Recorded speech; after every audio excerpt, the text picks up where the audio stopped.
Bueno, vamos a empezar cerrando esta música. Ahí está. Bueno, entonces como hablábamos hace un rato, lo que vamos a estar viendo ahora, habiendo hecho el Kahoot, es primero una pasada general para asegurarnos de que todos tenemos más o menos en claro cuáles son las características principales de todos los algoritmos.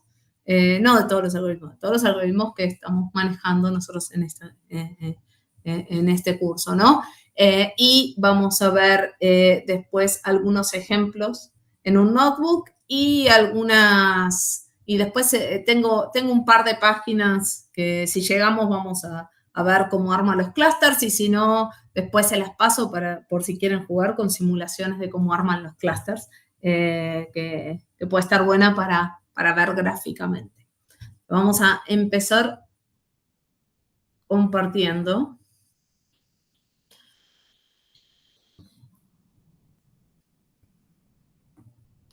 Ahí está. Bueno, cualquier cosa, si quieren preguntar, se desmutean directamente y preguntan. Somos poquititos, así que no es necesario estar escribiendo. Y si no, cada tanto yo chequeo el chat, pero igual pueden desmutearse y comentar. No hay ningún tipo de problema. Al contrario, si lo hacemos charlado, es mejor, ¿sí? Entonces, bueno, nuevamente lo que vamos a estar viendo hoy es algunos métodos utilizados para armar clusters. Vamos a partir de qué es lo que vamos a estar buscando, ¿no? O sea, como hablamos en el Kahoot, son algoritmos no supervisados, porque lo que hacen es agrupar automáticamente grupos de elementos en clusters. La detección de cómo son los elementos la hace el algoritmo, no la hacemos nosotros. Nosotros no le decimos, acá van, no sé, queremos acá poner elementos con tales características y acá elementos con tales otras características. La idea es que el algoritmo pueda detectar elementos similares sin saber puntualmente cómo llamar esas características, simplemente sabiendo que son elementos que son similares. Entonces, lo que se busca es que internamente todos los elementos que forman parte de un clúster tengan una coherencia, ¿no? Y a su vez que sea claro que son elementos que son distintos a los elementos que forman parte de los demás clusters. Una pregunta. Sí. Capaz medio tarde en el curso para hacer la pregunta, pero lo que vimos en el TP2 sería un algoritmo con supervisión, ¿no? Por lo de Claro, claro, exacto. Si vos le agarrás y le decís, bueno, mirá, estos elementos son así, estos elementos son asá, bueno, entonces ahora, sabiendo esto, necesito que me clasifiques todos estos, ahí vos le estás diciendo cuál es el criterio, ¿no? Que se busca para armar esa clasificación. En clustering nosotros no sabemos nada en realidad, podría ser cualquier cosa. Lo único que sabemos es que tenemos ciertos elementos y nos interesa ver cosas que tengan en común y en función de eso agruparlos. Pero nosotros no sabemos. La idea es que los algoritmos puedan solitos detectar qué es lo que supuestamente tienen en común o no necesariamente saber qué es lo que tienen en común, pero de alguna forma detectar algún patrón, alguna cosa y en función de eso agruparlos sin que nosotros le estemos diciendo, mira, los elementos de tal tipo, ponerlos así, y los elementos de tal otro se van juntos también. ¿Sí? Esa es la gran diferencia entre supervisado y sin supervisión. Nosotros no estamos entrenando un clúster, un algoritmo de clustering y después dándole nuevos puntos, por ejemplo. ¿Se entiende? Simplemente lo que estamos haciendo es ofreciendo esos puntos para que el algoritmo solito pueda detectar cómo le parece mejor agruparlos. Sí, se entiende perfecto. Gracias. Esa es la idea. Entonces, el primer método que vieron en los videos es clustering jerárquico. El clustering jerárquico es bastante simple, es bastante intuitivo también.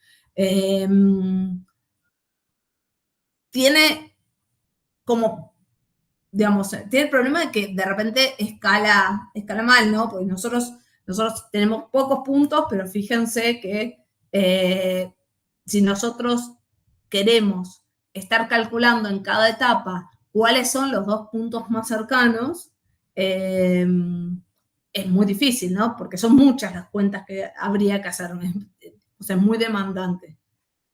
Pero como lógica es muy simple, ¿no? O sea, tenemos, cada elemento es un punto y en cada uno de los pasos tenemos que unir los 2 puntos que están más cercanos. Y sí, es el concepto de Huffman, ¿no? O sea, entonces, fíjense que lo que vamos a hacer es decir, bueno, a ver, estos 2 puntos los unimos con este y entonces armamos estos 2, ahora pasan a ser un nodo solo. Después vamos a comparar ese nodo contra los otros en cuanto a distancias. Y así vamos a ir armando como si fuera una jerarquía, un árbol, que es lo que vamos a usar después para poder identificar los clústeres. La representación gráfica de esto nos queda de esta forma de dendrograma, en donde lo que tenemos que tener en cuenta es que la altura, que por ejemplo esto de acá, estas alturas, representan las distancias que se recorren para unir estos elementos, ¿no? Entonces fíjense que los que están cerquita son bajitos las uniones, ¿no? Si se quiere, porque en realidad son elementos que están cercanos. Cuando nosotros tenemos que, acá entre 3, 15 y 7, la distancia ya pasa a ser mayor. Y así sucesivamente, ¿no? Entonces acá, por ejemplo, tenemos un elemento y muy cerquita encontramos este otro. Y así vamos armando un árbol. Entonces, la altura nos da una idea de cuán cerca o lejos están los elementos que estamos uniendo dentro de ese árbol, ¿no? De esa forma, nosotros podemos usar esa representación y esa altura para decidir cómo cortar, ¿no? Si nosotros decimos, bueno, si hacemos el corte por acá, acá tenemos 1, 2, 3 y 4 clústeres. Si hacemos el corte por acá tenemos 2 clústeres, ¿no? Entonces, en función de las distancias que están representadas por la altura, vamos a poder determinar en qué punto cortar. El gran problema que tenemos es que si nosotros queremos hacer esto, bueno, por un lado tenemos que calcular todas las distancias, ¿no? Y elegir cuáles son los más cercanos. Por otro lado, tenemos que hacer ese cálculo, que eso es costoso. Entonces, ¿cómo calcular las distancias? Esto lo vieron, lo estamos pasando rápido, pero si hay alguien que no entendió alguna cosa, frénenme, porque la idea era darle una pasada para que puedan hacer preguntas y después pasamos a ver otras cosas. Pero si hay alguna cosa que no quedan claro, es mejor, o sea, frénenme y pregunten, ¿sí? No hay ningún problema. Entonces, esas distancias las podemos calcular de distintas formas. Cuando nosotros tenemos un elemento solo, como tenemos acá, por ejemplo, no sé, el 6, el 11, acá el 3, el 15, cuando tenemos elementos solitos, comparamos un elemento con el otro y es fácil calcular una distancia. Ahora, cuando tenemos muchos elementos, como acá, que por ejemplo acá tenemos 1, 2, 3, 4, 5 elementos, tenemos que decidir cómo calculamos la distancia que hay entre esto y esto, por ejemplo, o entre esto y esto, o entre esto y esto, y así. Entonces, esa distancia se puede calcular de distintas formas. Una opción es hacer el promedio de las distancias entre puntos, o sea, todos los elementos contra todos los elementos. Tengo el clúster A, el clúster B, agarro cada elemento de A, le calculo la distancia contra B y viceversa, y calculamos el promedio de esas distancias. Eso es una de las opciones. Eso son un montón de cálculos, ¿no? Otra opción que podemos tomar es los elementos más alejados y calcular distancia máxima entre 2 puntos y eso considerarla como la distancia entre los clústeres. ¿Sí? La distancia entre los elementos más alejados de cada uno de los clústeres. La otra opción, podemos decir, bueno, dos clústeres, tomo la distancia mínima, o sea, el elemento del clúster A que está más cerca a B y el elemento del clúster B que está más cerca a A, esa distancia entre A y B, esa distancia entre esos 2 elementos es lo que voy a considerar la distancia entre A y B. Y después podemos optar por calcular contra los centroides, que son los, digamos, el punto, si se quiere, el punto dentro del clúster que minimiza la sumatoria de distancias a todos los elementos del clúster, o contra los clusteroides, que similar a un centroide, pero el clusteroide es un elemento del clúster, ¿sí? No, vendría a ser el elemento del clúster que está más cercano a todos los demás, el clusteroide. Es como un centroide, podría coincidir o no, digamos. ¿El centroide no sería lo mismo que el promedio? Sí, sí, es como, bueno, sí, podés considerar el promedio de todos los puntos. Sí.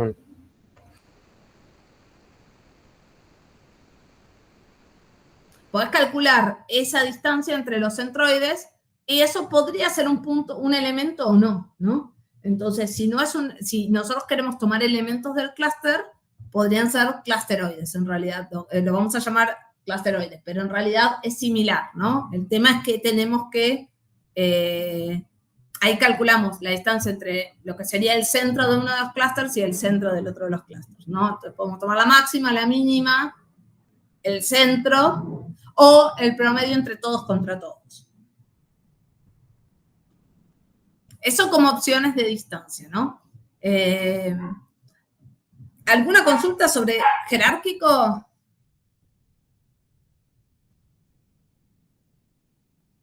¿No? Bueno, entonces el segundo método que vimos en los videos es K-means.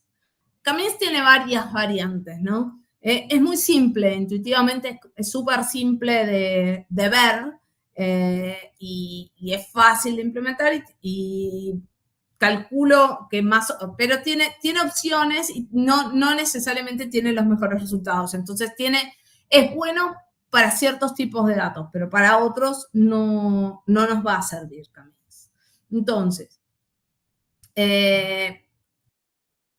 lo que vamos a hacer con K-means es, dado un conjunto de puntos, el primer dato importante de K-means es que nosotros necesitamos determinar cuántos clusters necesitamos armar, ¿sí? O sea, nosotros necesitamos a K-means decirle cuántos clusters queremos. Entonces, cuando manejamos, no sé, un conjunto de datos, nosotros vamos a tener que poder decirle, bueno, queremos obtener 3 clusters con estos datos. Entonces, lo que va a intentar K-means hacer es repartir esos puntos de forma, en esos K subgrupos, de forma tal de poder minimizar la sumatoria de las distancias de cada uno de los puntos al centro del clúster, ¿no? Entonces, minimizar la sumatoria de los puntos al centroide. El tema es que K-means, bueno, así de simple como es, tiene algunos problemas, ¿no? La primera es que necesitamos conocer la cantidad de clústeres, ¿no? Y es algo que no necesariamente sabemos porque lo que nosotros primero decíamos es nuestro objetivo, es tenemos unos datos y queremos ver, digamos, características que tengan, agruparlos de alguna forma sin saber exactamente por qué necesariamente. Pero nosotros con K-means tenemos que indicarle cuántos clústeres queremos generar. Y el otro tema es que el algoritmo, en principio, elige los K-centroides al azar. Esa elección de los centroides es todo un tema, porque esa elección de los centroides hace que K-means pueda tener resultados distintos en función de la corrida, porque es muy sensible a la elección de los centroides que se haga. Y eso en principio lo hace el algoritmo. Entonces, podemos correr K-means distinta cantidad de veces y obtener un resultado distinto cada vez. Ese es un problema. Entonces, ¿cómo funciona el algoritmo? Eso es la parte fácil, es que el algoritmo es muy simple, ¿no? Entonces, lo que vamos a hacer es, dados K centroides que elige al azar, elige, no sé, K puntos, a cada uno de los elementos le vamos a asignar el centroide más cercano. Y vamos a recalcular los centroides como el promedio de los puntos, ¿sí? Entonces, nosotros partimos de 3 puntos al azar y el algoritmo lo que va a hacer es barrer todos esos puntos y ver a cuál de los K centroides, digamos, se aproxima más, ¿no? ¿Cuál de los K centroides está más cerca? Y va a asignárselo a ese. Entonces, es una idea bastante simple, ¿no? Y eso va a iterar, porque con cada iteración, como vamos a recalcular los centroides, eventualmente se puede llegar a desplazar y eso con las iteraciones nos va a terminar estabilizando en una cierta configuración de clúster. Entonces, supongamos que tenemos, no sé, 3 centroides elegidos de esta forma, lo primero que va a hacer es ver para cada uno de los puntitos negros que tenemos en el gráfico, ver a cuál de los centroides está más cercano. Y le va a quedar algo así.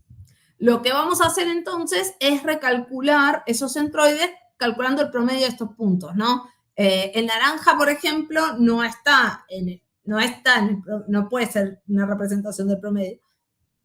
El azul tampoco, pues tenemos un montón de puntos por acá. El verde tampoco, seguramente. Entonces, lo que vamos a hacer es recalcular y volver a hacer esta misma pasada, ¿no? Para cada punto, ver cuál es el centroide más cercano y volver a recalcular. Eventualmente, los centroides van a dejar de moverse, se van a mover, se va a estabilizar la ubicación de los centroides. Y ese es el punto en donde ya no hace sentido seguir haciendo iteraciones.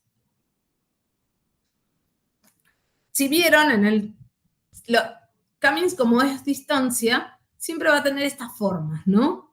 Es muy fácil de identificarlo, se van a dar cuenta siempre que corramos un Cummings con cualquier distribución de puntos, siempre vamos a tener esta forma, porque va a estar en función de los centroides, este está más cerca de este, ahora este de acá ya pasa a estar más cerca de este. Entonces, tiene estas formas así, geométricas, y este tipo de diagrama se lo llama diagrama de Voronoi.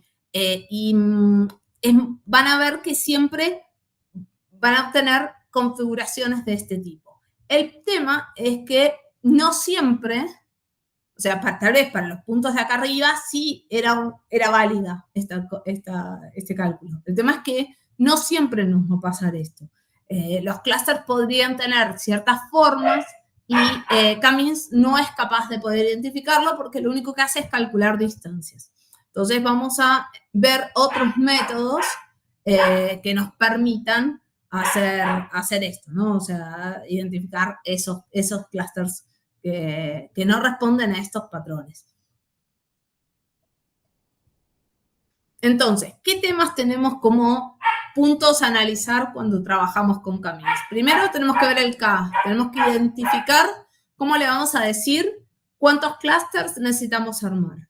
El segundo es que dijimos que Cummings es muy sensible a la inicialización de esos centroides, de inicialización inicial, o sea, de los K-centroides. ¿Cómo vamos a elegir esos K-centroides? Entonces, dependiendo de cómo se haga esto, podemos obtener resultados distintos.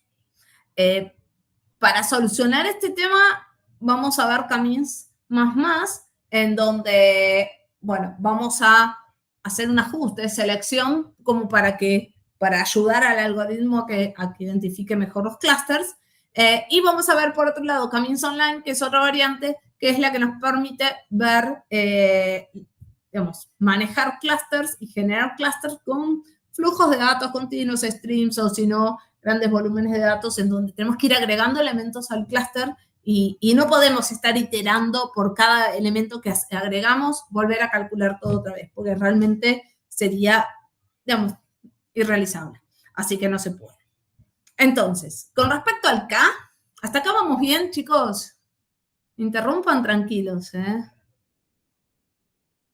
Si hay preguntas o algo. Yo capaz tengo una duda. Sí, decime. Que capaz es medio buscar, ver la definición y ver el problema específico, pero medio me resulta medio raro cómo encuentra los clústeres el algoritmo que medio me parece que no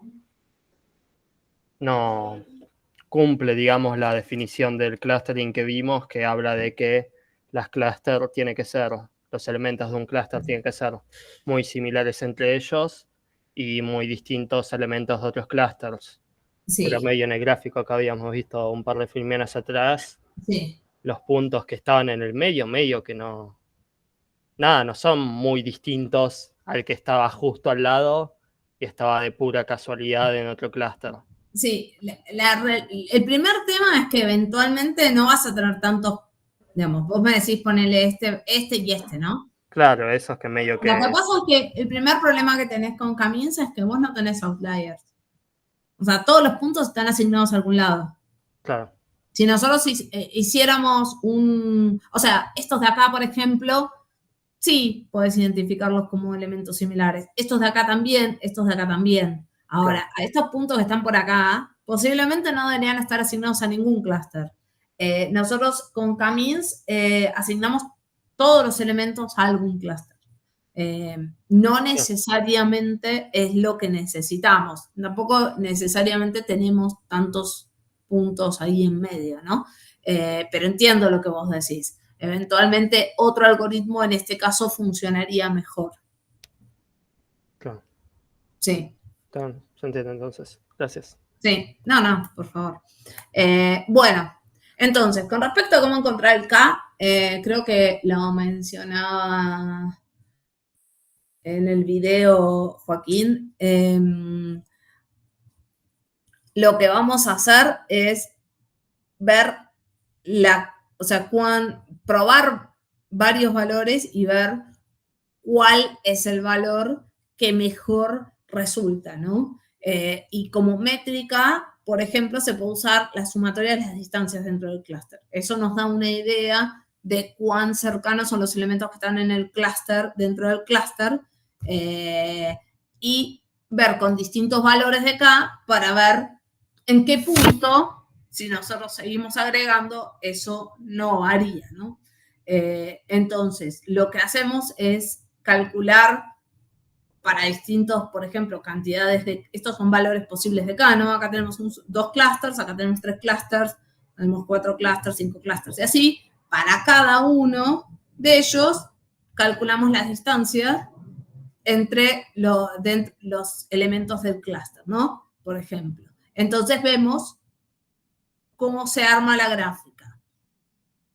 Si nosotros elegimos un valor en un punto, por ejemplo, acá, si elegimos 2, la distancia va a ser mayor, por supuesto. Cuanto más clústeres armemos, esa distancia va a ser más chica, porque los clústeres van a ser más chicos. Ahora, va a haber un valor en el cual, a partir del siguiente, ya no sea tan marcada esa diferencia. Este es el codo, el método del codo que hablan. Lo que vamos a buscar es un valor de por acá, ¿no? O sea, nosotros hace sentido el 3, eventualmente podría hacer sentido cada vez, cuanto vamos creciendo, menos sentido va a ser. Entre el 8 y el 9, por ejemplo, acá estamos dividiendo datos que están, o sea, no mejoramos directamente, prácticamente, no es mínima la diferencia. Entonces, lo que hacemos es graficar y ver en qué punto, cuál es el punto de quiebre, ¿no? A partir del cual no estamos mejorando, o sea, minimizando tanto, reduciendo tanto la distancia entre los distintos elementos del clúster al agregar clústeres. Y ese es un indicador que podemos usar para generar, para identificar el K, ¿no?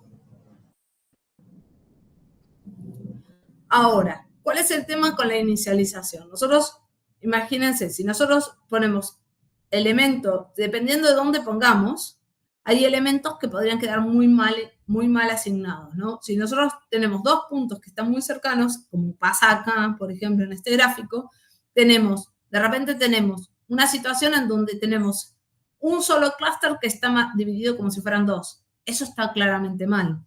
Y acá nos pasa, acá tendríamos que tener un tercer clúster y este tercer clúster no está identificado como tal, ¿no? Está más bien dividido en parte, estos elementos están claramente junto con estos, no deberían ser algunos verdes y algunos azules, ¿no? Pero todo eso pasa en función de cómo nosotros hacemos esta inicialización de centroides inicial, ¿no? Elegimos estos K elementos. Nosotros elegimos elementos muy cercanos, o sea, de por sí es aleatoria, ¿no? En principio. Pero si elegimos elementos muy cercanos, vamos a correr el riesgo de que los resultados no estén buenos. Entonces, como solución a esto, lo que se plantea es una variante al algoritmo que es el Camins++, que lo que vamos a hacer es, vamos a mantener esa aleatoriedad en la elección de los centroides. Pero en realidad lo que vamos a hacer es asignarles una probabilidad distinta a ser centroide a los elementos en función de cuán cerca o lejos estén de los centroides, de los demás centroides ya elegidos, ¿no? Entonces, ¿cómo vamos a trabajar? Vamos a elegir partimos eligiendo un punto, cualquiera, no importa cuál, ¿no? Porque si no, el primer centroide sabemos que puede ser cualquiera, pues no tenemos otros, así que realmente da lo mismo. Entonces, lo que vamos a hacer es calcular la distancia de los puntos contra el centroide y nos quedamos con el mínimo y vamos a calcular la probabilidad de cada uno de los puntos contra como la distancia esa que hacemos, ¿no? Y dividida por la sumatoria para hacer una probabilidad, ¿no? Luego, esa probabilidad la vamos a usar para elegir cuál es el siguiente centroide. La realidad es que no podría llegar a tocarnos un centroide más cercano, pero ese centroide va a tener una probabilidad menor de ser elegido que uno que está más lejos. Y esto lo vamos a repetir hasta lograr elegir los K centroides. Vamos a ver un ejemplito. Por ejemplo, imagínense que tenemos estos puntos, ¿no? Nosotros inicialmente partimos con este como centroide, como primer centroide. Entonces lo que vamos a hacer es calcular la distancia entre este y este, entre este y este, entre este y este, y entre este y este. Pues yo quiero ver cuál sería el segundo centroide a elegir. Ahora, vamos a obtener unas ciertas distancias, ¿no? Estas distancias las vamos a dividir por la sumatoria de esto y nos va a dar una probabilidad. Entonces, el punto 1, 3 va a tener una probabilidad de 0.19 de ser nuevo centroide.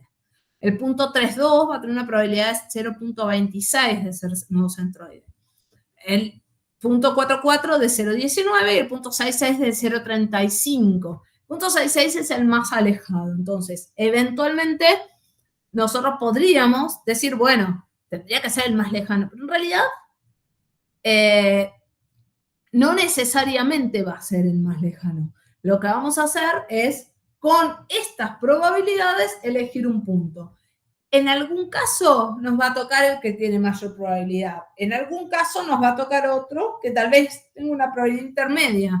No importa, pues nosotros no estamos eligiendo sí o sí los elementos que estén más alejados del centroide inicial. Simplemente estamos usando esas distancias para calcular cuál es la probabilidad de que ese punto sea un nuevo centroide, ¿sí? Entonces, supongamos que terminamos, en función de estas probabilidades, termina quedando el 6,6 como un nuevo centroide. En el paso siguiente, lo que vamos a tener que hacer es calcular la distancia mínima de este y de este contra ambos centroides, ¿sí? Porque ahora, lo comparo contra el 1,3, lo comparo contra el 2,5 y lo comparo contra el 6,6. Y así con el 3,2 y el 4,4. Entonces, lo que voy a buscar yo es de cuál de los dos está más cerca y cuál es esa distancia mínima, ¿no? Bueno, puntualmente el 1,3 estaba más cerca del 2,5, el 3,2 me da una distancia de 3,16, que no me acuerdo cuál era la distancia anterior, 3,16 también, y el 4,4 del 2,3, siguen estando los tres más cerca del 2,5. Entonces vamos a calcular una nueva distribución de probabilidades y con esta distribución de probabilidades vamos a elegir el tercer centroide, por ejemplo. Ahora, acá tenemos 1,3 con 0,29 y 4,4 con 0,29 y 3,2 con 0,41. No necesariamente va a salir 3,2 con 0,41. Eventualmente podría ser el 1,3 o el 4,4. ¿Sí? Lo único que el 3,2 va a ser más probable dentro de esa elección. Y así es como hace Camin's más. Esa es, digamos, básicamente la diferencia, ¿no? En vez de elegir K elementos y para centroides, K puntos al azar, lo que va a hacer es buscar la forma de ponderar las distancias en la elección de esos puntos. Entonces va a intentar darle más peso a los elementos que están más lejos y darle menos pesos a los que estén más cerca para intentar favorecer que queden de alguna forma distribuidos. ¿Se entiende? Esa es la diferencia entre uno y el otro. Y por eso es que obtiene un resultado mejor que el otro, porque el otro realmente es muy potencialmente mejor, ¿no? Porque como es al azar, podría el otro dar un mejor resultado, pero en una carrera distinta podría dar un resultado peor y demás. Entonces, de esta forma logramos separar mejor los centroides y obtener una configuración mejor, una distribución mejor. ¿Preguntas sobre esto?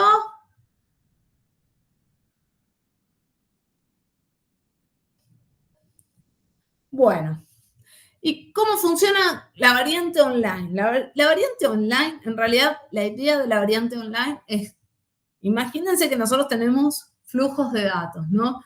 O muchos datos. Nosotros no podemos estar iterando grandes volúmenes de datos para ver cómo configurarlo, para ver cómo queda la distribución de clusters. Y si después tenemos que agregar datos nuevos, no podemos decir, bueno, recalculamos todo lo que hicimos y armamos una nueva, corremos otra vez camins. Porque eso no funciona, no funciona. El costo de eso no, digamos, no nos sirve como solución. Entonces, la versión online lo que tiene de bueno es que nos permite primero hacer una distribución inicial, lo que sea, pero dada una configuración de clúster ya asignada, poder seguir agregando elementos a esta configuración sin tener la necesidad de recalcular todo. Una vez que un punto es asignado a un clúster, ese punto ya queda y es parte de ese clúster, no vuelve a calcularse si correspondería moverlo de clúster ni nada parecido. Entonces, ¿cómo vamos a trabajar? Vamos a inicializar K centroides y vamos a mantener un vector de K posiciones con la cantidad de puntos que hay en ese clúster, ¿no? Inicialmente cada uno va a tener su centroide, por decirlo, ¿no? Pero vamos a ir agregando elementos. Entonces, por cada punto que vamos a agregar, lo vamos a asignar al centroide más cercano. ¿Cómo hacemos eso? Cada elemento tenemos que comparar contra cada centroide y buscar cuál es el más cercano. Y vamos a aumentar en 1 la cantidad de puntos y ese centroide lo vamos a desplazar en forma proporcional a la cantidad de puntos que tenemos en dirección al elemento nuevo que agregamos. Entonces, lo que vamos a hacer es recalcular el centroide desplazándolo hacia el elemento nuevo que agregamos en función de la cantidad de puntos, ¿no? Si teníamos 1 al segundo, obviamente ahí ya vamos a tener un punto en medio. El centroide se va a desplazar bastante. Ahora, eventualmente, si tenemos muchos puntos, ese desplazamiento va a ser mínimo. El tema es que se va a ir ajustando en función de los elementos que van surgiendo y se van agregando a cada uno de los clústeres. Es algo que se va a ir ajustando. Ahora, la asignación de los puntos, cada punto va a tener la misma asignación siempre, ¿no? El punto no es reasignado en función de que el centroide se desplazó levemente al agregar un nuevo elemento, ¿sí? Así que el punto, una vez que tiene un clúster asignado, va a seguir estando en ese clúster. Entonces, como en forma medio algorítmica, lo que vamos a hacer es, bueno, tenemos un nuevo punto, calculamos cuál es el centroide más cercano, lo asignamos a ese clúster y incrementamos el contador y vamos a desplazar el centroide M, lo vamos a desplazar un poquitito, o sea, en función de la cantidad de elementos que tenemos en ese clúster hacia el elemento nuevo que es X. Eso es lo único que vamos a hacer. De esta forma nosotros podríamos agregar elementos tantos como necesitemos sin generar mayor costo, ¿no? Porque no se recalcula nada. Lo único que estamos haciendo es asignar un nuevo elemento. Esto, ¿entienden cómo funciona? Hay algo muy puntual del Camins Online, que si ven, no puse una imagen, después la voy a agregar. Si se fijan, tienen, a ver,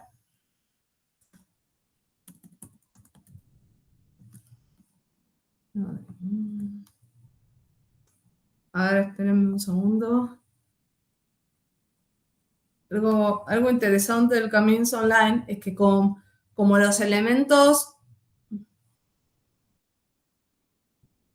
como los centroides se van moviendo, la frontera, si se quiere, entre los distintos clusters también se va moviendo. Entonces, un elemento que inicialmente estaba asignado a un clúster, eventualmente pasa a estar asignado a otro clúster. Entonces nos quedan puntos mezclados. Esa frontera no es tan clara como cuando hacemos Camins, ¿no? Que básicamente es una recta. De acá para allá son todos de este, y de acá para allá son todos de este otro. Después me fijo si, no veo así, no tengo mano una, pero después me fijo de agregárselas en la presentación, así ven la diferencia. Bueno, después, cosas que mencionamos en los videos y me gustaría saber si más o menos se entendió como aplicación para compactar imagen en función de los colores que tienen, que es una idea más o menos parecida digamos, con una cierta lógica parecida a lo que hablábamos de reducir dimensiones, ¿no? Si nosotros cada centroide cada clúster es un color, y si nosotros le asignamos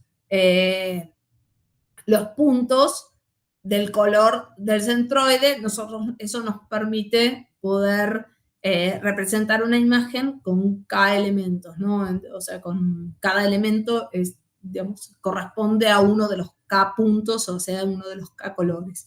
Y de esa forma podemos compactar imágenes, reduciendo acá nuestros colores posibles. Es una de las aplicaciones, y esto es el ejemplo que estaba en el video. Y otra opción es, si nosotros, como hablábamos, queremos reducir dimensiones, nosotros podemos cada elemento representarlo como la distancia a los K centroides que nosotros tenemos, ¿no? Entonces, si nosotros representamos un elemento como la distancia a los K centroides, lo que estamos haciendo es cada elemento reducirlo, representarlo como K distancias, ¿no? Así que sería K dimensiones. Y de esa forma podemos reducir dimensiones. Entonces, para resumir un poco, como problemas que manejamos con Camins, tenemos, por un lado, que necesitamos estimar, calcular de alguna forma o conocer la cantidad de clústeres que queremos, no es tan claro, y que tiende a generar estos clústeres así, digamos, elementos a distancia del centro, ¿no? Entonces, eso tampoco es lo que nosotros necesariamente vamos a estar necesitando. Ojo, Camins se usa para un montón de cosas, pero no aplica como solución a todo. Entonces, vamos a ver algunas otras opciones. ¿De Camins alguna consulta?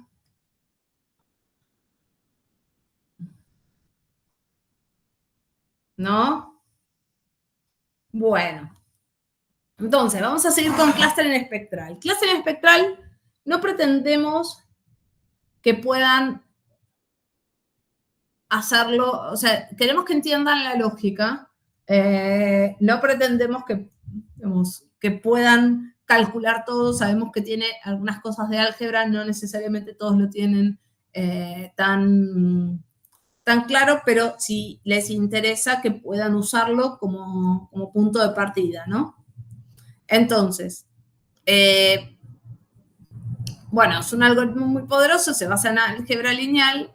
Nosotros antes manejábamos, lo que hacíamos con K-means era tomar, no sé, X centroides y ver cuáles son los puntos que están más cercanos a cada uno de ellos. En este caso, nosotros si vemos estos puntos, bien podríamos decir, bueno, tenemos, estos son un conjunto de elementos y este es otro conjunto de elementos. Ahora, esto con K-means no lo podemos manejar, porque si nosotros tomamos, aún tomando de este punto, estos me los va a poner todos juntos, pero algunos de estos van a estar más cerca de este y otros van a estar en otro clúster distinto, ¿no? Entonces, K-means no sirve para identificar este tipo de formas. Uy, ya. Bueno, no sabía que había quedado esta transición. Bueno, entonces, cuando aplicamos K-means, lo que va a hacer K-means es dividirlo en dos, ¿no? Va a generarnos, bueno, más cercano al centroide que sea, pero va a generarnos algo así. De acá para acá, un clúster, de acá para acá, otro clúster. Y eso no nos sirve, ¿no? Porque estos son un tipo de puntos, estos son otro tipo de puntos, y K-means falla al intentar detectar estas cosas. Entonces, ¿cuándo falla? Bueno, cuando tiene formas no convexas, cuando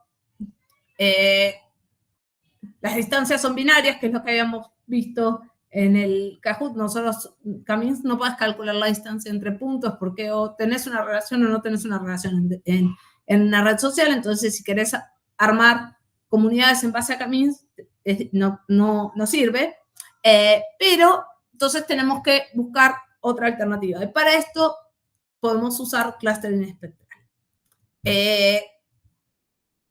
Vamos a definir una idea intuitiva de cómo funciona. No vamos a entrar en mucho detalle, pero para cada punto lo que vamos a definir es, para los puntos que tenemos que manejar, vamos a armar una matriz de afinidad, ¿no? Todos con todos. ¿Cuál es la matriz de afinidad entre todos los elementos? Vamos a calcular el laplaciano de W de esta matriz de afinidad. Para eso vamos a ver que hay distintas formas de hacerlo y vamos a obtener los autovalores y autovectores de ese laplaciano. Y después vamos a tomar los m autovectores menos significativos, que son los que están relacionados con los m autovalores menores, y vamos a armar una matriz U.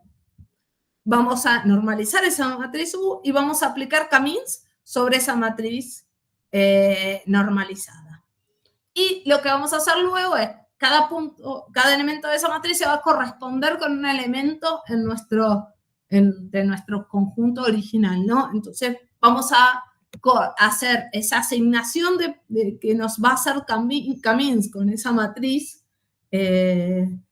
y vamos a mapearla con los puntos X originales y de esa forma vamos a saber cómo quedan armados los clústeres, ¿sí?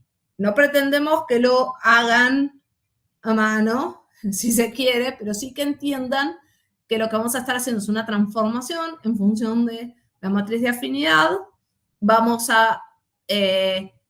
Y lo que vamos a hacer luego es aplicar un K-means a esa transformación. Y luego, obviamente, esos puntos los vamos a mapear con los originales para ver cómo quedarían esos clústeres. Entonces, fíjense que acá tenemos todos estos puntos que vendría a ser esta matriz, pónganle, ¿no?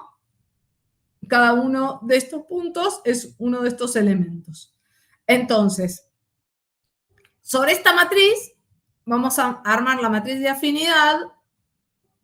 Estos son parámetros, no vamos a meternos con los detalles de cómo trabajar estos parámetros, cómo elegirlos y demás. Pero la matriz de afinidad de todos con todos nos va a quedar con alguna forma, ¿no? En este caso nosotros tenemos todos estos elementos que parecen relacionarse y estos otros, ¿no? Entonces, acá tenemos por un lado, estos elementos están mapeados son los puntos que estaban en el centro y estos otros son los puntos de la circunferencia. Entonces, sobre esa matriz de afinidad vamos a calcular el laplaciano con alguna de estas opciones y los autovalores y autovectores, ¿no? Entonces, vamos a tomar los n más chicos, los autovalores más chicos para luego quedarnos con los n autovalores correspondientes, ¿no? Entonces, por ejemplo, acá podríamos usar hasta 4 autovectores. Esto en función de la gráfica de cómo queden, ¿no? Podrían quedar 2, 3, 4. No necesariamente vamos a tener que usar todos. En este caso, nosotros en el ejemplo usamos 2, entonces armamos una matriz con los autovectores, con los 2 autovectores menos significativos y la normalizamos. Y luego aplicamos Camin sobre esta matriz. Al aplicar Camin sobre esta matriz nos va a dar algo así. Vamos a tener por un lado estos puntos y por otro lado estos puntos con un segundo clúster. Estos puntos y estos puntos, luego tenemos que ver a qué puntos de nuestro conjunto original se correspondían, ¿no? Y puntualmente los celestes serán los puntos, se corresponden con los puntos del centro y los rojos con la circunferencia exterior. Entonces, de esa forma, con esta transformación y usando después de esta transformación Camin, es que el clustering espectral nos permite identificar estos clústeres. En el caso de las redes sociales, fíjense que si nosotros armamos una matriz de afinidad con estos elementos directamente, bueno, ya como dijimos, Camin no funciona. Si armamos la matriz de afinidad con estos elementos, digamos, la matriz del grafo ya es la matriz de afinidad, ¿no? O sea, qué elemento se corresponde con cuál otro, nos queda la matriz de afinidad armada. Y acá, nuevamente, vemos en forma bastante gráfica cuáles son los elementos que parecen tener más que ver entre sí, ¿no? Entonces, esta es la gráfica. Calculamos el laplaciano, autovalores y autovectores. Nuevamente, acá fíjense que tenemos estos dos solitos, así que eran hasta 2. Que se corresponde con los 2 clústeres que tenemos. Y fíjense que cuando calculamos con los autovectores, o sea, visualmente diferenciamos los elementos, ¿no? Pero esto es al margen, porque igual lo que vamos a hacer es aplicar un Camin. Pero eso nos permite identificar, aplicando Camin, cuáles son los 2 clústeres, que en este caso son las 2 comunidades que hay dentro de esta mini red que tenemos en el ejemplo. Entonces, ¿qué es lo que vamos a tener que usar? Bueno, ¿qué fórmulas o qué sigma vamos a usar para calcular la matriz de afinidad? ¿Cuál de las fórmulas de Laplaciano vamos a elegir? Tenemos que tomar una decisión en cuanto a los autovectores a usar, y eso nos va a dar una decisión después, podría afectar en cuanto a los clústeres, ¿no? Pero en general, en este caso, por ejemplo, eran hasta 2, así que vamos a tomar 2. En el ejemplo anterior podíamos tomar hasta 4. Y después, bueno, aplicar Camin y ver cómo quedan conformados. Sí, bueno, en cuanto a costos, bueno, ya está bien. Preguntas, más o menos, a ver, ¿cómo está el chat?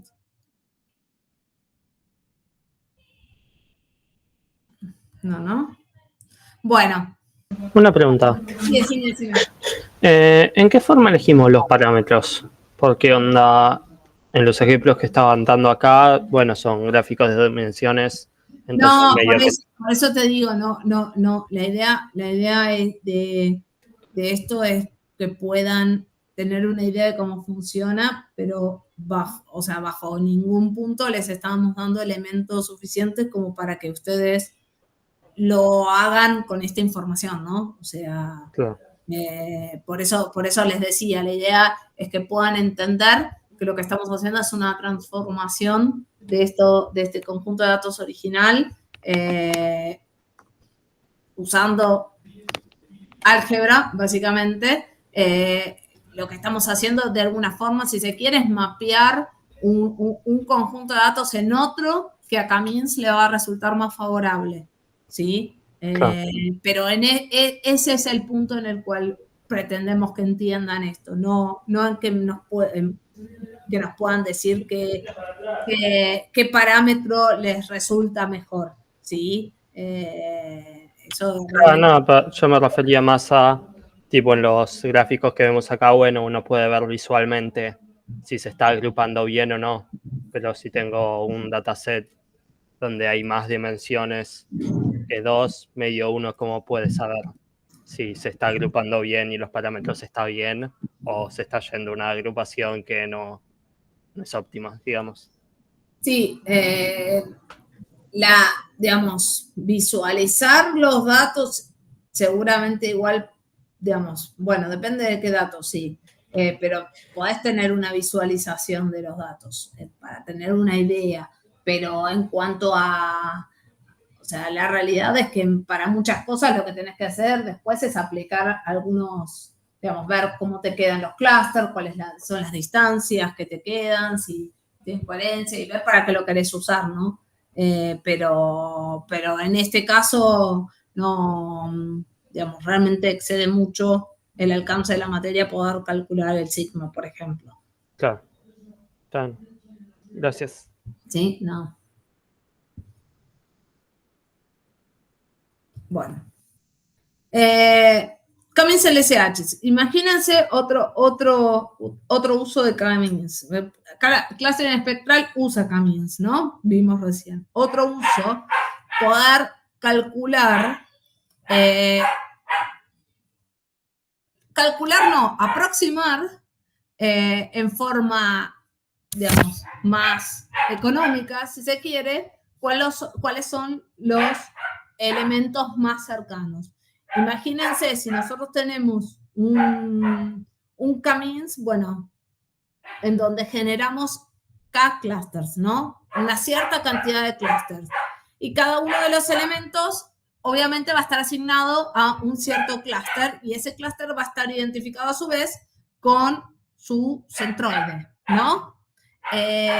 Si nosotros necesitamos buscar cuáles son los elementos más cercanos a un elemento, podemos buscar a qué clúster lo asignaríamos y asumir que de alguna forma seguramente los elementos que están con ese elemento en el clúster van a ser más cercanos o más parecidos, ¿no? Porque tanto ese elemento como el resto de los elementos que ya pertenecían al clúster, digamos, quedaron agrupados juntos, ¿no? Entonces, esa es una alternativa. Ahora voy a ver si puedo... ¿Se filtra el ruido del perro? Chicos. Más o menos, un cachito. Un cachito. Porque el problema que tengo es que yo en general me voy a otro piso, pero como no estoy pudiendo caminar, menos puedo subir escaleras. Y entonces les pido disculpas, pero no tengo forma de huir del ruido del perro. Se escucha de fondo, pero se escucha bien tu voz. Sí, les pido disculpas, pero realmente no tengo forma de aislarme más para que el perro no se filtre. Así que perdón si molesta. Bueno, entonces lo que yo les decía, si nosotros tenemos que ver un elemento ¿cuáles serían los elementos más cercanos? Los elementos más cercanos a un elemento dado. Una forma que podemos hacer, haciendo uso de lo que vimos, es, si nosotros tenemos ya una configuración de clusters, ver a qué a qué clúster podríamos asignarlo, ¿no? O sea, si nosotros armamos un camino, si tenemos cada clúster ya generado, con sus elementos asignados y todo, y yo tengo un elemento nuevo y quiero ver, bueno, este elemento, ¿a qué elementos es más similar? ¿Cuáles son los elementos más similares? Una alternativa que tengo es decir, bueno, me fijo a qué clúster lo podría llegar a asignar y de esa forma ya sé o puedo asumir, puedo inferir que los elementos que están asignados a ese mismo clúster son elementos parecidos al elemento nuevo, ¿no? Al elemento que tengo yo. Por definición de lo que buscamos con clúster, ¿no? O sea, nosotros buscamos que los elementos que forman parte de un mismo clúster tengan esa cohesión y tengan esa similitud que por más que nosotros no podamos definir exactamente por qué es, existe.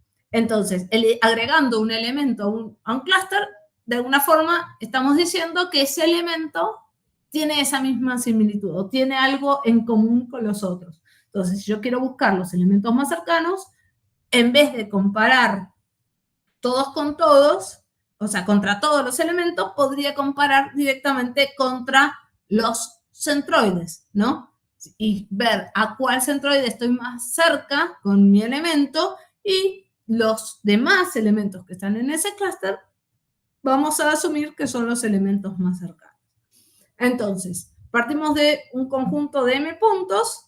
Bueno, vamos a tener K centroides y vamos a repartir esos puntos asociados a cada uno de los centroides y entonces vamos a comparar contra cada centroide y luego vamos a tener directamente que filtrar entre los elementos que forman parte de ese clúster. Con eso ya reduje un montón las comparaciones que estoy haciendo, ¿no? ¿Se entiende cuál es la idea? Hacer uso de lo que yo ya sé de los clústeres, que básicamente es que nosotros tenemos un montón de elementos que se parecen y que quedan agrupados juntos y que hay un centroide que de alguna forma los representa, podemos decir, ¿no? Se pueden identificar o es el promedio de todos los elementos que estamos manejando. Entonces, podemos usar ese centroide para poder identificar en cuál de los grupos buscar cuáles son los elementos. Entonces, vamos a reducir muchísimo la búsqueda. ¿Consultas de esto?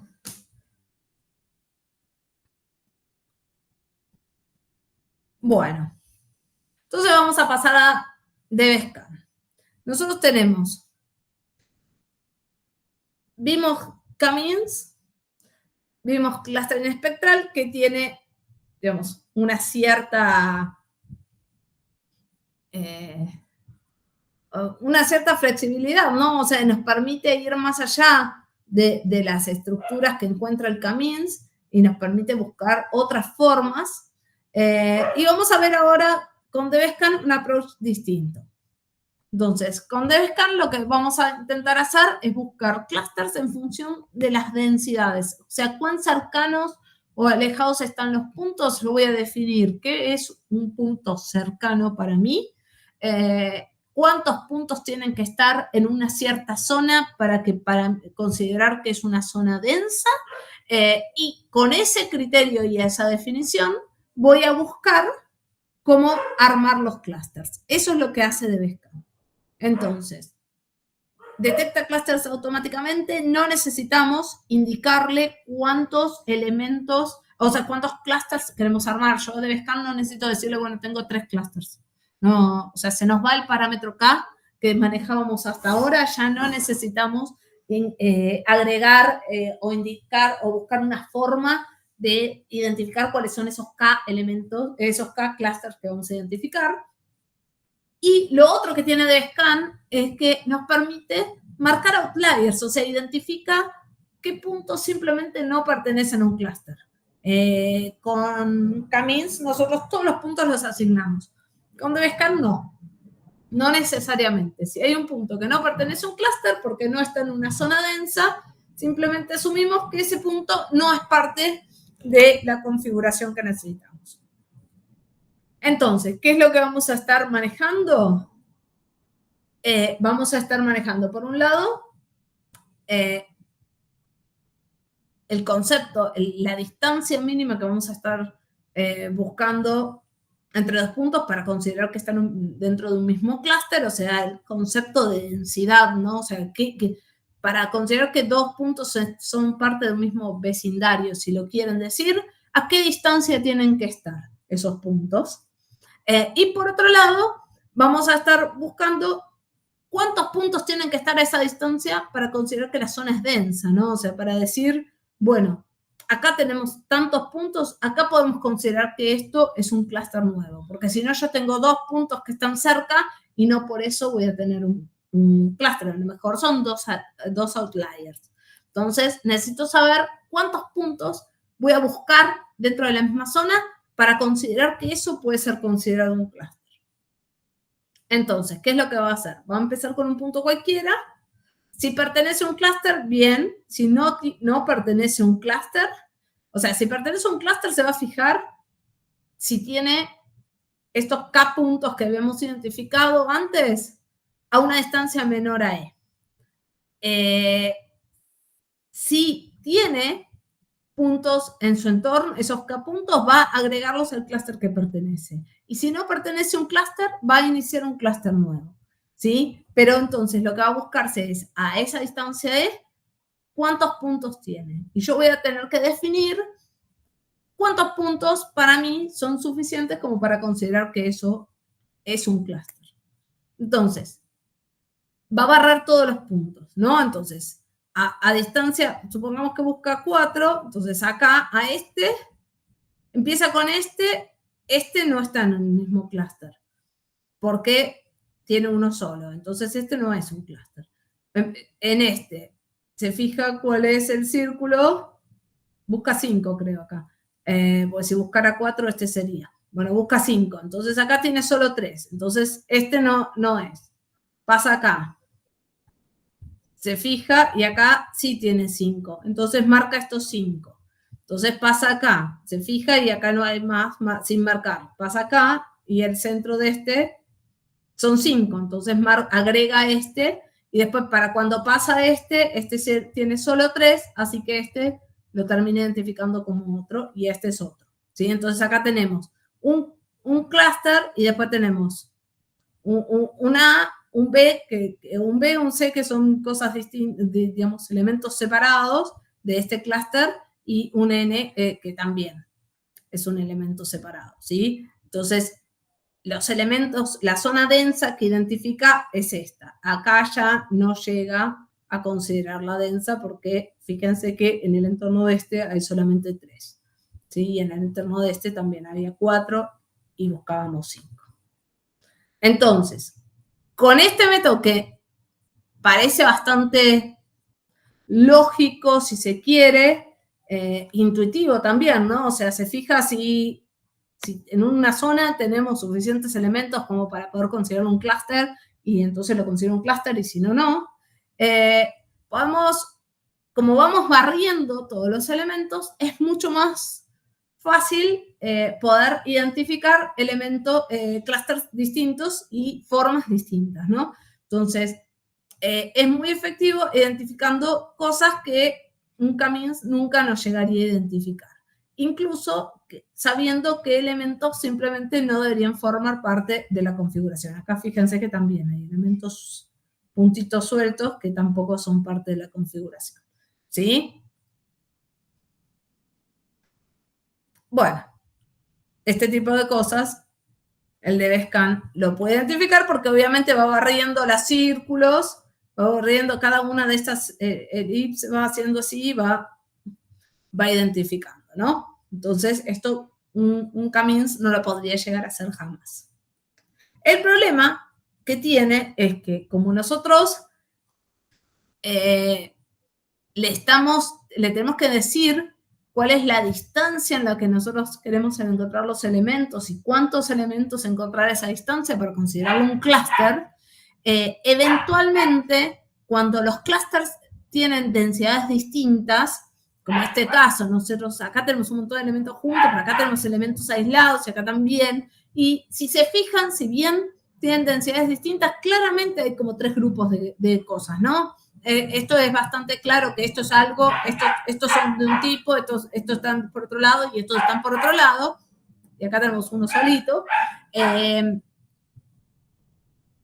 DevScan no funciona bien de esta forma, porque si yo aumento mucho la distancia acá, corro el riesgo de que me encuentre me una clusters, y si yo mantengo este chiquitito, esto no me lo detecta, por ejemplo. Entonces, ese es el problema que tenemos. Entonces, como ventajas, nos permite detectar cualquier número de clusters, no necesitamos indicarle cuántos son, simplemente los detecta. Detecta clusters no lineales, detecta outliers, es eficiente, fíjense que el algoritmo es bastante simple, y bueno, es paralizable, ¿no? Podríamos paralizar el barrido, y funciona perfectamente bien. Como desventajas, no funciona cuando tenemos densidades distintas, y hay un trabajo en la detección de esta distancia y cuántos elementos deberíamos tener a esa distancia como para que funcione bien. Y eso es complicado, ¿no? Entonces, como variante, bueno,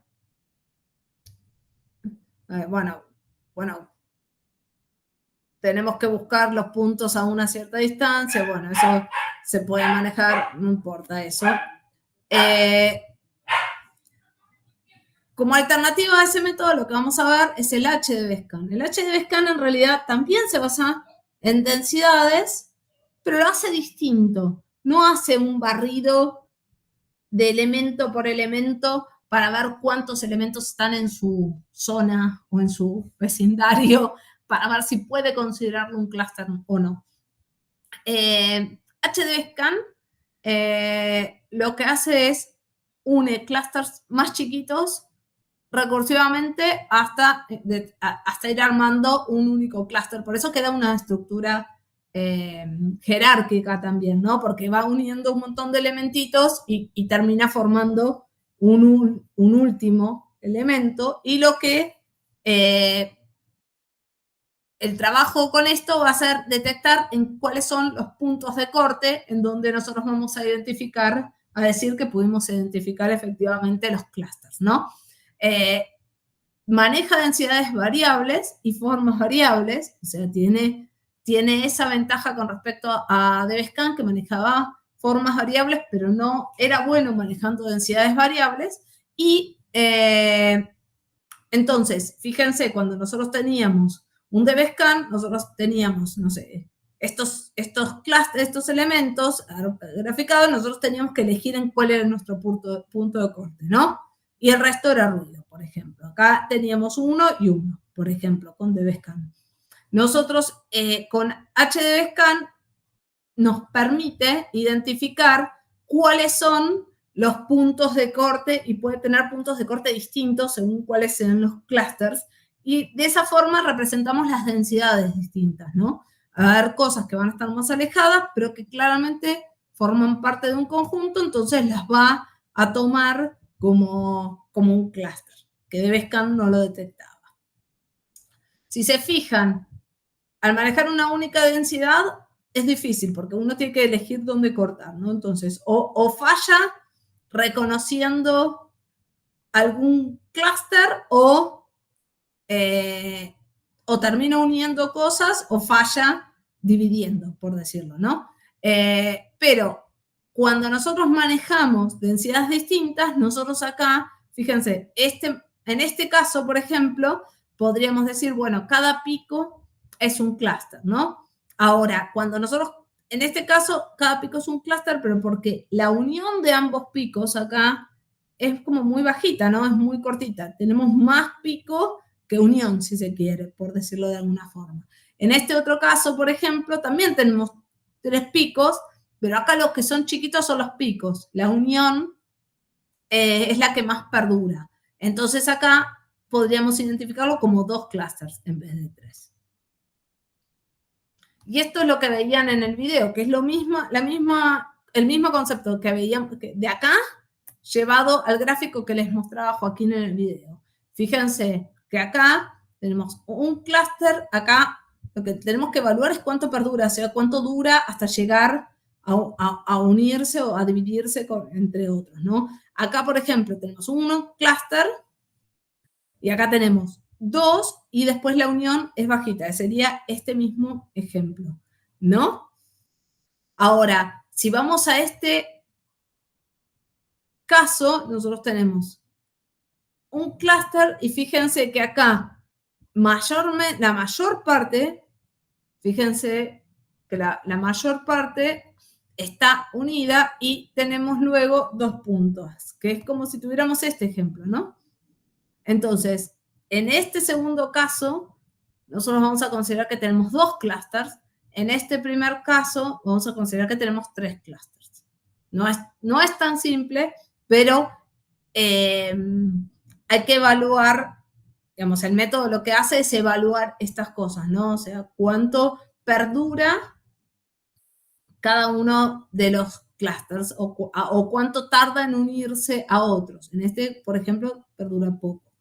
En este, la mayor es uno solo, la mayor parte es uno solo y luego se divide en 2. Y en eso es que se basa para poder detectar densidades variables, básicamente, ¿no? O sea, podemos tener, acá posiblemente tengamos 2 puntos más diseminados y con dos puntos de mayor concentración, pero dentro de esta misma masa, y acá posiblemente tengamos dos puntos más marcados, con 2 clústeres más marcados, y una cierta unión, pero con menor densidad. Bueno. Y por último, estas son las imágenes que estaban en el Kahoot. Si se fijan, cuando nosotros hacemos un K-means, fíjense que es el claro ejemplo de los cortes, ¿no?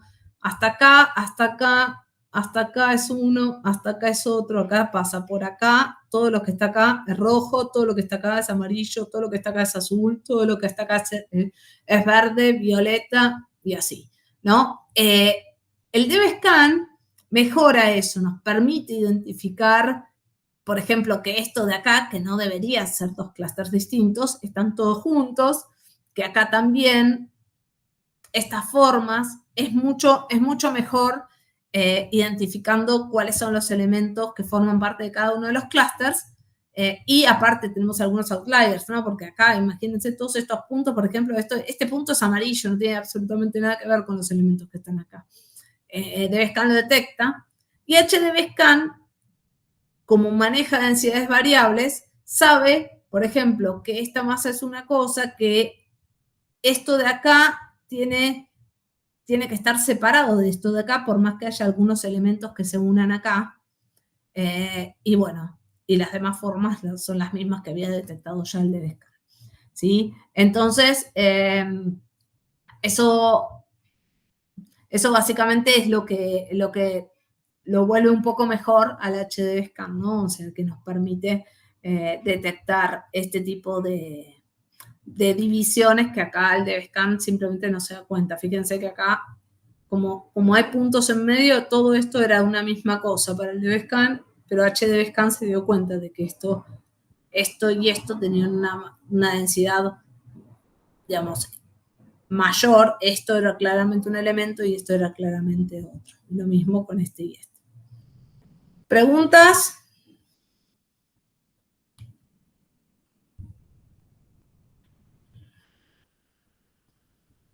Bueno.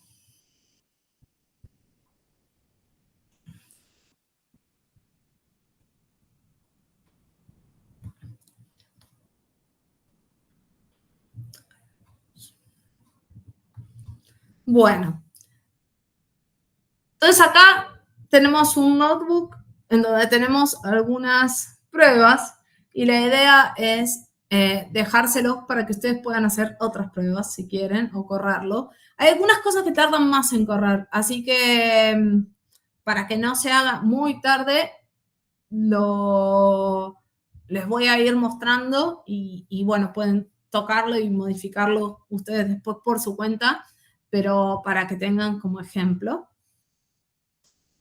Fíjense, acá, por ejemplo, en este primer caso, lo que hicimos fue, bueno, generamos algunos puntos de prueba y lo primero que hicimos fue graficarlos solo para que vean. Y lo que vamos a hacer es un jerárquico con esto, ¿no? Fíjense, estos son los puntos que generamos, estos puntos de que están acá. ¿Y qué es lo que va a hacer el jerárquico? Intuitivamente, ¿no? Lo que va a hacer el jerárquico es decir, bueno, ¿cuáles son los puntos más cercanos? El 2 y el 3. Los siguientes más cercanos, no sé si van a ser entre el 2 y 3 y el 4 o posiblemente entre el 8 y el 7, ¿no? Y así va a ir buscando unir siempre en cada paso los puntos más cercanos y calcular cuál es la distancia y un nuevo centro, ¿no? O sea, por ejemplo, una vez que unamos 7 y 8, lo que va a unir es un punto en medio entre 7 y 8, que es el promedio, ¿no? De 7 y 8, que sería como si fuera el centroide de ese mini clúster, si se quiere. Entonces, lo que vamos a comparar es este punto contra el 10, contra el 6, contra el 9, bueno, y contra estos que seguro les va a dar más lejos. Y después, por ejemplo, a lo mejor va a terminar uniendo este promedio de 7 y 8 con el 9. Acá va a unir el 2 y el 3, no sé si le va a quedar el 4 más cerca o el 1 tal vez le quede más cerca. Una vez que una, supongamos que uniera estos tres, lo que va a calcular es un punto de por acá, lo va a comparar contra el 4, contra el 5 y contra lo que le quede de acá también, ¿no? Entonces, en cada paso va a ir uniendo los dos que están más cerca. Entonces, acá lo que hicimos es el dendrograma.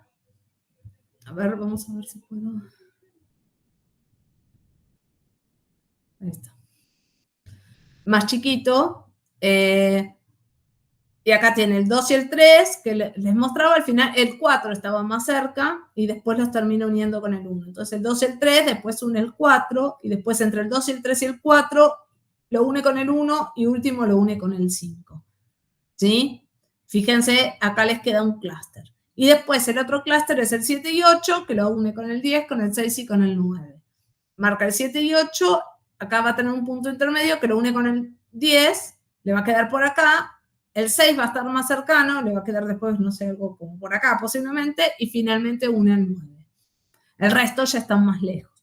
Entonces, de esa forma tenemos cómo queda armada el dendrograma y tenemos que nosotros un poco evaluar también cuál es cuál es el punto de corte, ¿no? Fíjense que acá la distancia para unir estos puntos con este conjunto de puntos con este conjunto de puntos es alta. Eso nos da una idea de que en realidad están alejados. Y efectivamente están alejados, ¿no? Entonces, el punto de corte va a ser acá. Vamos a tener un clúster con estos y un clúster con estos elementos. Y así quedarían asignados los puntos después de hacer el corte, por ejemplo. Bueno, que vuelvo a aumentar un poco, porque si no, no van a ver nada. Ahora, imagínense, acá tenemos otro conjunto de datos en donde vamos a tener, supónganse que tenemos todos estos puntos. Si yo aplico clustering jerárquico, me va a quedar una estructura medio así, ¿no? Son muchos puntos, pero van a quedar 3 grupos, de los cuales 2 van a estar más cercanos y un tercero un poco más alejado. Fíjense que estos están más cercanos, por eso la altura no es tan alta, y el tercero que está más alejado sí tiene más altura. Entonces va a estar en nosotros ver, ¿sí? Para nosotros, dónde hacer el corte, ¿no? Evidentemente, acá igual hay una altura considerable y lo que me está mostrando acá son 3 conjuntos de puntos. Entonces, vamos a hacer el corte de forma tal que nos quedan 3 clústeres. Y nos quedaría una cosa por el estilo.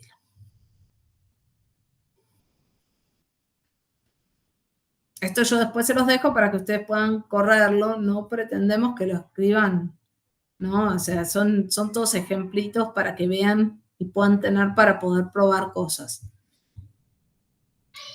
Si queremos hacer un K-means, por ejemplo, acá también buscamos algunos puntos. Acá identificamos los centroides y fíjense que acá lo único que, o sea, yo no le dije cuáles eran, ¿no? Con lo cual esta identificación la terminó haciendo el algoritmo, ¿no? De estos 3 centroides. Estos son los 3 puntos que eligió. Y obviamente dividió en 3 clústeres. Este de acá y este de acá. Bueno, esto es muy parecido lo mismo, pero solo que acá le pusimos que haga 4 clústeres. Y fíjense que nosotros, acá hay más grupos, ¿no? Y acá le puse que haga 4 clústeres, entonces como tiene que identificar 4 clústeres, en realidad termina uniendo cosas porque tiene este problema, ¿no? O sea, acá tiene un centroide y acá le quedó otro uniendo estos dos, pero estos puntos que eran claramente parte de este conjunto de puntos terminaron más cercanos al centroide de este. Entonces le quedó no del todo bien esto. Acá tienen el ejemplo clásico, ¿no? En donde creo que lo tenía Joaquín en el video, en donde aplican K-means a algo que en realidad tiene una forma particular, ¿no? Y K-means no es muy bueno detectando estas formas. Entonces, K-means lo que hace es simplemente, en función de cómo le queden los centroides, genera una línea y de acá para acá es un clúster, de acá para allá el otro. Entonces, acá lo que hicimos es, aplicando clúster en espectral, buscar 2 clústeres y bueno, le marcamos cuáles eran los clústeres que teníamos que marcar y clúster en espectral sí pudo identificarlos correctamente. Fíjense que espectral lo que termina haciendo, nosotros tenemos que indicarle, ¿no? Cuántos clústeres queremos armar, no se da cuenta solo. Así que en este caso nosotros tenemos que indicar que queremos identificar 2 clústeres, pero los identifica correctamente, no como K-means. Y acá, fíjense que, para que tengan como ejemplo, cómo hacer para graficar, ¿no? la distancia entre los elementos en función del número de clústeres para ver cuál es el punto de quiebre para elegir cuál es el K que nos conviene usar.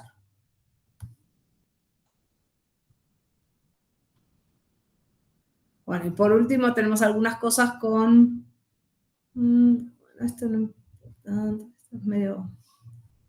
este es bastante simple, este no importa, pero les quería mostrar este. Esto después chusmenlo, acá tenemos distintos métodos de clúster con distintos datos típicos, ¿no? O sea, configuraciones distribuciones de datos típicas. Y lo que hay armado acá es la corrida de todos con todos para que vean la diferencia.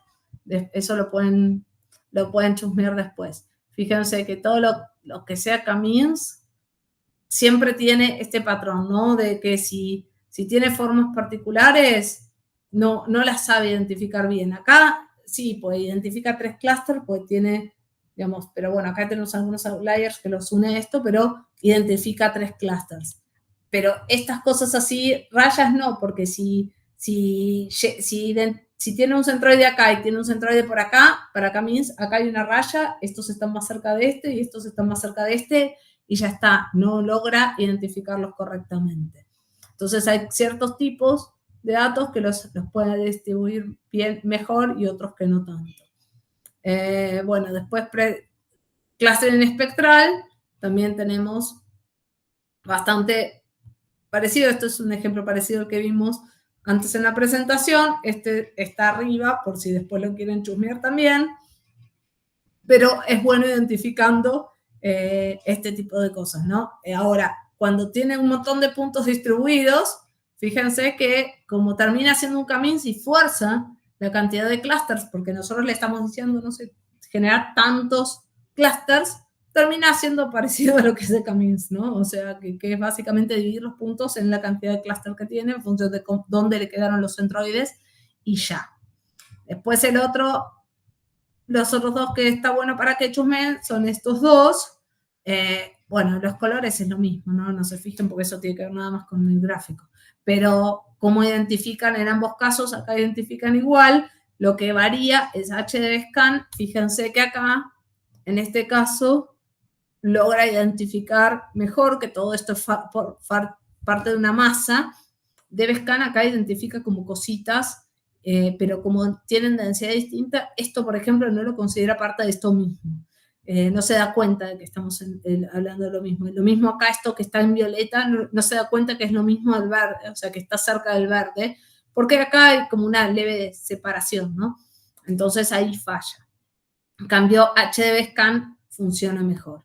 Lo mismo con estos, y el resto es muy similar, solo, bueno, en función de la densidad hay algunos outliers más, pero distintos, pero es muy similar.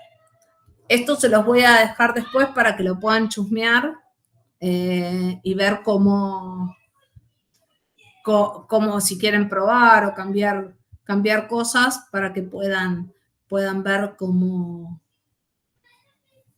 va funcionando cada uno.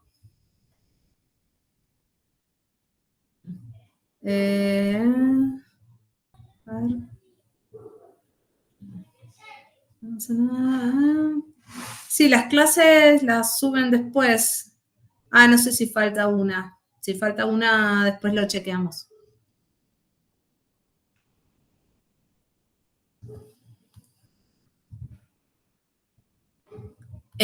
Bueno, y ahora a ver, fíjense, a ver qué les...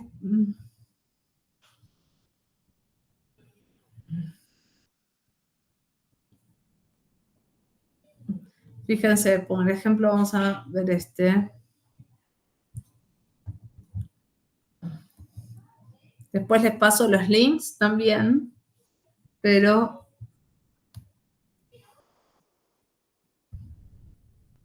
Ahí estamos. Si quieren visualizar Kamins, acá supongamos que los centroides están random, ¿no? Y supongamos que queremos hacer un Kamins con esto.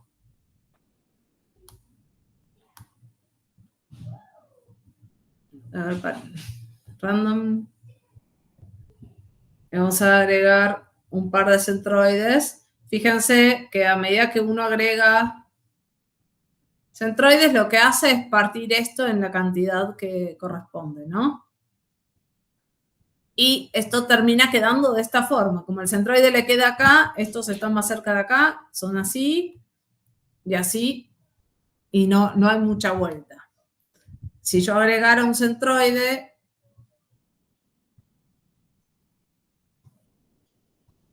va avanzando hasta que se va estabilizando. Fíjense que a medida que vamos haciendo iteraciones, los centroides se mueven cada vez menos, ¿no? A ver. Fíjense que cada vez es más sutil esta diferencia.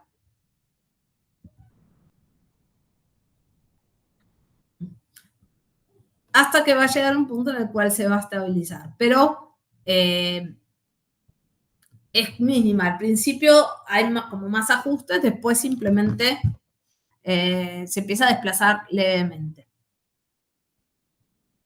Yo puedo elegir...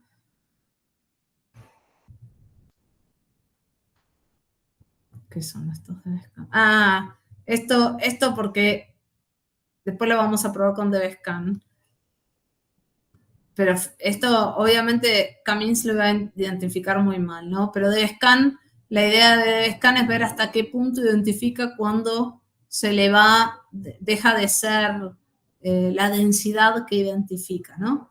Por eso es que Y acá, fíjense que Camins lo que hace es lo reparte y en función de eso los reasigna y los va haciendo como pequeños ajustes hasta que se estabiliza. Acá ya estoy apretando y no se mueve. ¿Ven? Y ahí ya quedarían conformados los clusters para Camins. Bueno, esta página pueden usarla para chusmear, a ver cómo podrían quedar armados los clusters. Les voy a mostrar con DevScan. Pueden hacerlo parecido, ¿no? Por ejemplo, esta, fíjense acá, es como la carita, pero tiene puntos que son outliers, ¿no? Agregados. Entonces, DevScan, fíjense que lo que va haciendo es hacer el barrido que hablábamos, ¿no? Va a barrer, se va a fijar a ver cuáles están a una cierta distancia, agarra un punto y empieza a recorrer. Y así para cada uno de los puntos del conjunto.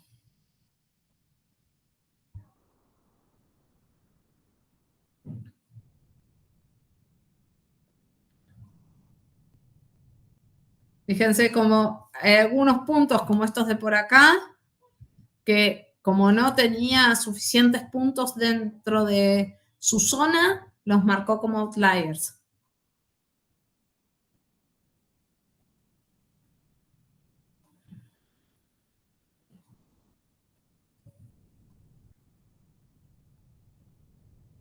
Y así queda armada la configuración. Estos serían los clusters 4 en realidad, porque tenemos este cuarto negrito de ahí abajo, para esta carita con DevScan. Si yo quiero hacer esto de DevScan Rings, fíjense que lo que hace es analizar las densidades. Y claro, como maneja distintas densidades, acá tiene elementos que están juntos, pero no los detecta hasta acá, pero cuando se separan un poco más ya no detecta que son parte de un mismo clúster. Entonces, estos tres primeros los marca, pero estos cuarto y cinco no los logra identificar como clústeres distintos. Y estos no los identifica porque no son elementos suficientes, ¿no? No tiene elementos suficientes, aunque estén pegados, no identifica que son porque necesita al menos 4. Min points es 4. ¿Sí? Y bueno, no me acuerdo si hay algún otro divertido acá. A ver qué hace con este. Esto va. Este no está bueno para.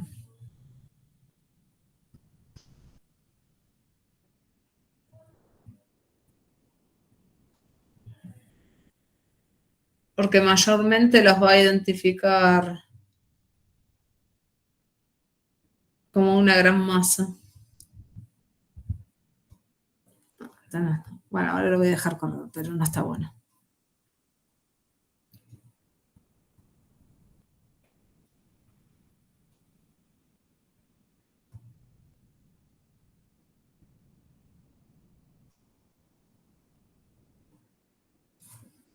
Acá no está bueno lo que encontró.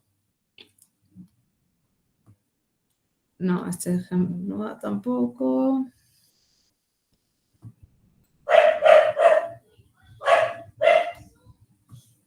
Y acá debería encontrar 3, este es fácil, pero este lo encuentra, tiene que encontrar bien Camins.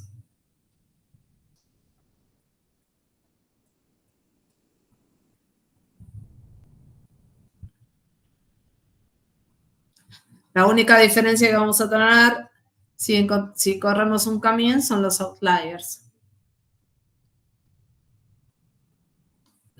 Ahora vamos a hacer esto mismo con el Camins.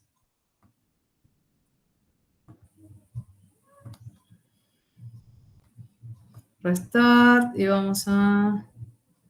Bueno, ahí está. Y si ponemos 3 centroides, porque bueno, obviamente vamos a ver si... miren qué feo que quedaba inicializado acá. Quedaron estos dos muy juntos y acá no hay ninguno. A ver si no va a llegar. A ver. Miren, ahí va, ahí como que va avanzando. Ahí llegó. Ahí terminó identificando los 3, pero obviamente no identifica ningún outlier, ¿no? O sea, son todos, por ejemplo, de acá es parte de los azules, igual que cualquier otro. Bueno. ¿Preguntas?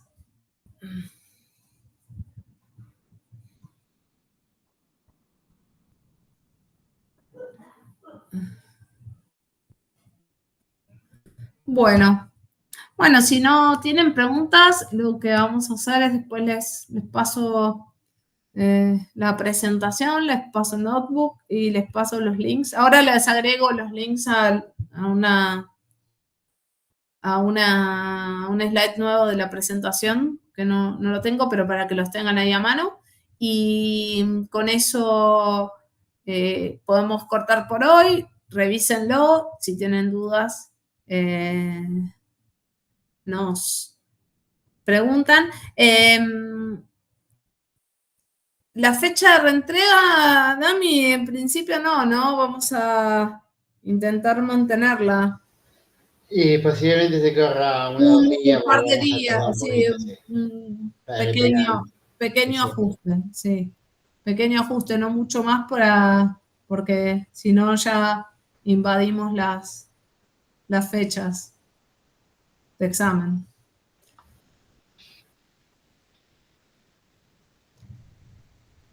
¿Alguna duda, chicos?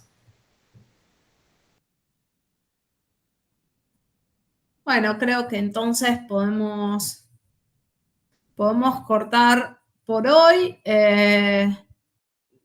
Y bueno, nos vemos el jueves que viene. Tenemos Fairness, así que miren los videos y vamos a estar revisando el tema todos juntos en la clase del jueves. Buenas noches para todos y bueno, Dami, si querés cortar la grabación.